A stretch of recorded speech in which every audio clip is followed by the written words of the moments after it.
All right, guys, so we're back for episode number 2 of the Daily DMs, where I have people all over the country reaching out to me in my Instagram DMs, asking me questions about creative finance, wholesale, fix and flip, raising private capital, or even work-life balance. In episode number 1, I had Jamari Ross ask me a question about how do I acquire a property on seller finance. In this episode, I'm going to answer the second part of his question, which is how do I sell and determine the price on a seller finance situation.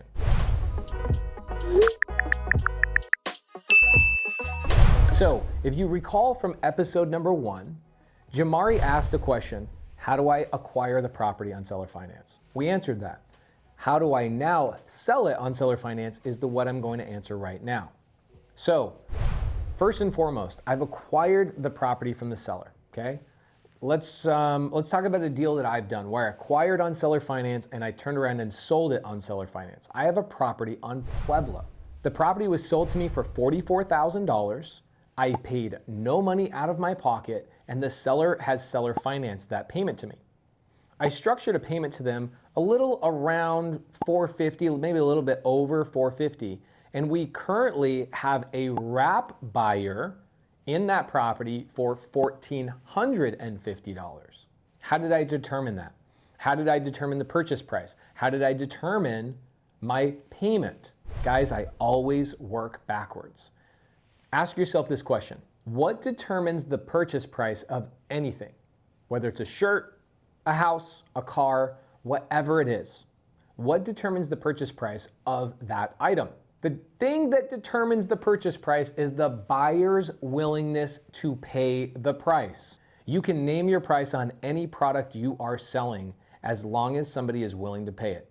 That's really the true answer. So on Pueblo, this is what we did. We took the property, which we acquired for $44,000. How did I get this property for so cheap? Is because the property is a non-financeable mobile home.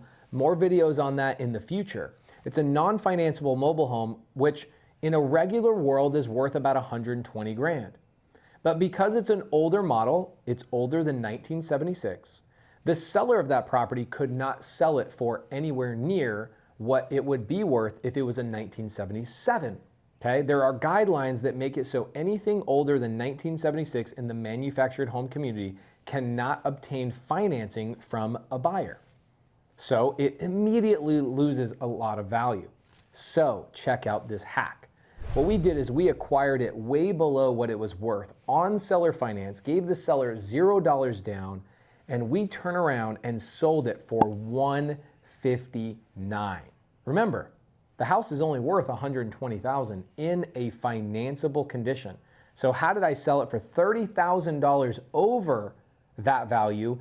And it's a non-financeable condition. The way I did it is because I was the lender. I acquired on $44,000 with a $450 payment. I then can sell it for whatever I want because I am the bank. I am willing to finance on a non-financeable property because I'm the lender. I own it for $44,000. I can sell it for $5 million if I wanted to, as long as I could find a buyer willing to pay that. So on Pueblo, we found a buyer. They brought in $18,000 as a down payment. Their payment to us is $1,450 a month, and they bought that property well over what it was worth. So how did I sell this property for $40,000, $30,000 over a retail value? Well, the reason why these houses are non-financeable is because banks won't give you a loan to buy them. Because I'm a special kind of bank, I'm a seller finance bank. I will finance anybody at any price as long as they have the ability to pay it. So the rent rate, check this out, the rent rate in that neighborhood is $1,200. How is this buyer giving me $18,000 down payment, paying me $1,450, and giving me $159 for a property that's only currently worth under $120? Well, the reason being is because I financed him and I was the only person willing to give him financing. He had been rejected by other banks. This is one of the multiple powers of creative finance. So on Pueblo, I acquired the property at a very low discount because the seller knew the property could not be financed on the back end. I have creative finance in my pocket, so I take that property and I finance the end buyer, and I can dictate my terms as long as that buyer is willing to pay it. So the secret and the moral of this particular story is that the buyer determines the purchase price. So guys, hopefully you got some value here. A lot of times this creates more questions than answers, especially in creative finance, because every deal is very specific. I would love to hear more from you guys in my Instagram DMs. I would love to see you guys in our Creative Finance Facebook group. It's called Creative Finance with Pace Morby. We currently are at 16,000 members, and we want to hit 100,000 members by the end of 2021. So please go join that Facebook group, ask questions, and on a weekly, if not sometimes daily basis, I will be highlighting Instagram questions just like this. So Jamari, thank you so much for your question.